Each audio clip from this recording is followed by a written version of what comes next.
اعوذ باللہ من الشیطان الرجیم بسم اللہ الرحمن الرحیم ورفعنا لک ذکرک صدق اللہ مولانا العظیم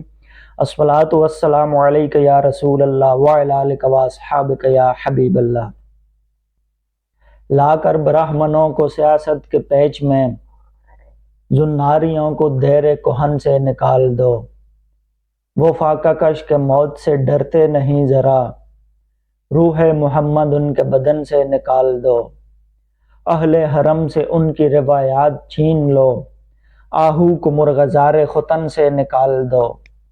فکر عرب کو دے کے فرنگی تخیلات، اسلام کو حجاز و یمن سے نکال دو، افغانیوں کی غیرت دین کا ہے یہ علاج،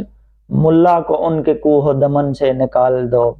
اقبال کے نفس سے ہے لالے کی آگ تیز، ایسے غزل سرا کو چمن سے نکال دو۔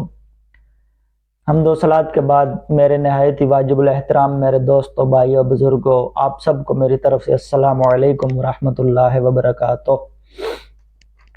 دوستو، میں 2-4 منٹ کے اندر اپنی گفتگو کو مکمل کر کے اجازت چاہوں گا۔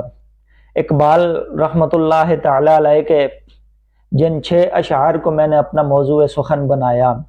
اقبال نے ان شعروں کے اندر اپنی قوم کو مخاطب کیا، اپنی قوم کو تربیت کی، نصیحت کی، اور اپنی قوم کو ایک اسلام کے خلاف ہونے والی ایک بہت بڑی میٹنگ سے آگاہ کیا، ایک بہت بڑی سازش سے آگاہ کیا۔ اور آپ کو بتاتا چاہوں، میں اکثر یہ کہتا رہتا ہوں کہ اقبال کسی چھوٹی سی شے کا نام نہیں ہے، اقبال بہت بڑی وسعت کا نام ہے۔ اب قربان جاؤں میں اس مرد کلندر کی ذات پہ کہ ان 6 اشعار کے اندر اقبال نے قرۂ ارض کے ہر خطے کی ترجمانی کی۔ یہ نہیں کہ اقبال نے صرف پاکستان کے مسلمانوں کے رہنمائی فرمائی یا ان کی ترجمانی کی، نہیں، اقبال امت مسلمہ کا لیڈر ہے، اور اس نے اگر ان 6 اشعار کی بات کی جائے تو روئے زمین کے ہر خطے کی ترجمانی کر رہے ہیں اقبال ان 6 اشعار کے ذریعے۔ تو اقبال اپنی قوم کو مخاطب کر کے کہتے ہیں، لوگو، اسلام کے دشمن تم کو ختم کرنا چاہتے ہیں، تم کو مٹانا چاہتے ہیں، اسلام کو اس قرۂ ارض روئے زمین سے ختم کرنا چاہتے ہیں۔ اور اقبال کہتے ہیں کہ تم کو ختم کرنے کے لیے یورپ کے اندر بڑی بڑی میٹنگز قائم کی جا رہی ہیں، اور یہ ساری میٹنگز ابلیس کے زیر سرپرستی ہو رہی ہیں، وہ تم کو ختم کرنا چاہتے ہیں۔ اور اقبال نے فرمایا کہ جو سب سے بڑی میٹنگ ایک اسلام کے خلاف ہوئی، یعنی کہ اس میٹنگ کے اندر بڑے بڑے اسلام کے دشمن بلائے گئے، تجزیہ کار اور تجربہ کار بلائے گئے، اور ان سے تجویز لی گئی، ان کے تصورات اور تخیلات لیے گئے کہ آپ اپنی اپنی تجویز دو کہ اسلام کو کیسے ختم کر دیا جائے۔ اور وہ میٹنگ زیر سرپرستی ابلیس، اس کا میٹنگز کا سرپرست تھا، ابلیس کے زیر وہ میٹنگ ہوئی۔ اور اقبال کہتے ہیں وہ پہلے ان لوگوں نے سوچا کہ ہم مسلمانوں کو قتل کر دیتے ہیں، مارنا شروع کر دیتے ہیں، اور ابلیس نے ان لوگوں کو کہا کہ مسلمانوں کو ختم کرنا اس کا حل موت نہیں ہے، کیونکہ ابلیس کہتا ہے میں ازل سے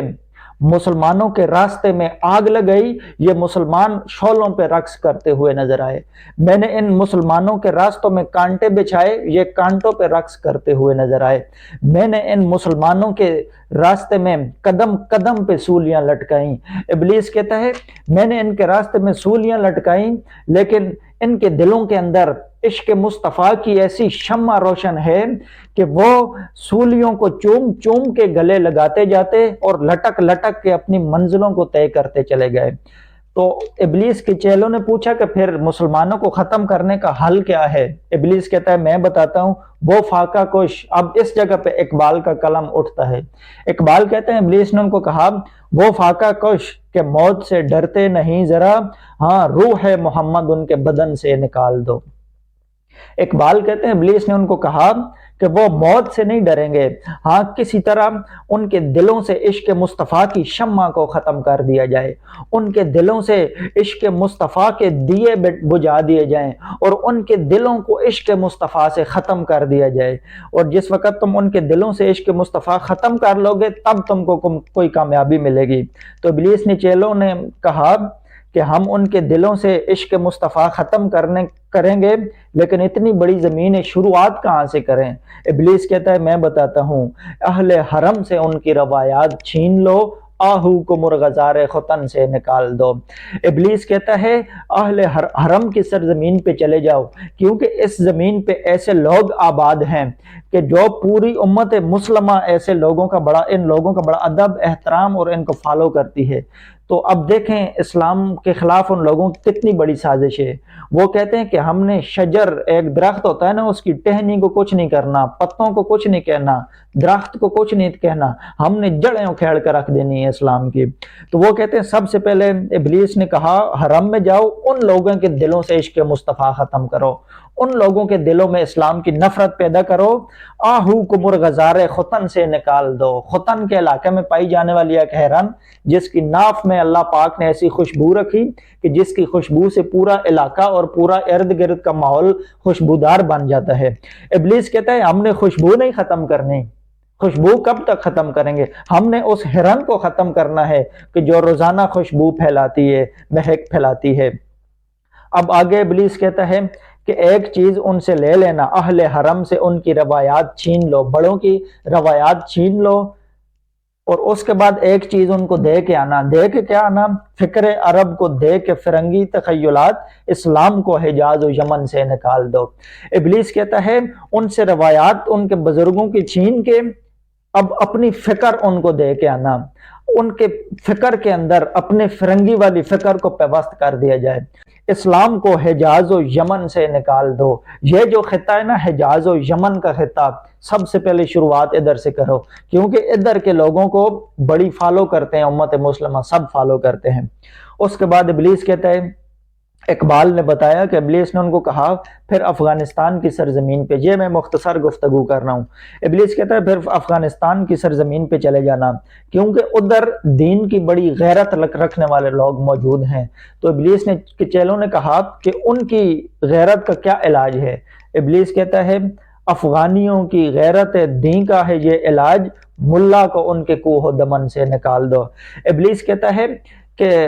افغانستان کی سرزمین پہ ایک ایسا طبقہ موجود ہے، ملا، علماء کرام اور اولیاء کرام کا۔ ابلیس کہتا ہے یہ ایک ایسا طبقہ ہے کہ انہوں نے ممبروں پہ بیٹھ کے عشق مصطفیٰ کے ایسے ایسے باب بیان کر دیے،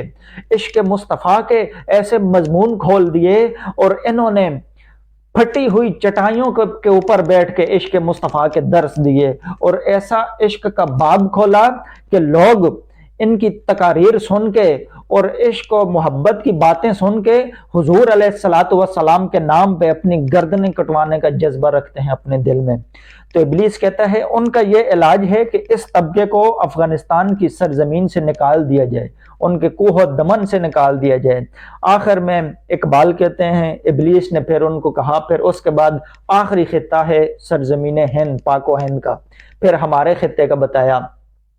اب ابلیس کہتا ہے سرزمین ہند پہ چلے جانا، ادھر جا کے کیا کرنا؟ ادھر ایک طبقہ بتاتا ہوں، یہ جو شاعروں کا طبقہ ہے نا، ان کو ختم کرنا ہے، کیونکہ سرزمین ہند نے ایسے ایسے شاعر جنم لیے کہ جنہوں نے اپنے شعروں کے اندر عشق مصطفیٰ کی ایسی مستیاں بیان کر دیں کہ لوگ ان کے ایک ایک شعر سن کے اپنی پوری پوری زندگی کو بدل کے رکھ دیتے ہیں۔ اور پھر ابلیس کہتا ہے اگر شروعات کرو تو شروعات اقبال سے کرنا۔ کیونکہ وہ اقبال ہی تھا کہ جس نے ہماری خفیہ میٹنگز کو اپنی قوم کے سامنے فاش کر کے رکھ دیا، ہمارے بڑے بڑے راز کو اپنی قوم کے سامنے بڑے بڑے راز فاش کر دیے۔ اقبال کو سے شروعات کرنا، کیوں؟ اقبال کے نفس سے ہے لالے کی آگ تیز، ایسے غزل سرا کو چمن سے نکال دو۔ وہ اقبال ہی تھا کہ جس نے جب سرزمین ہند میں جنم لیا،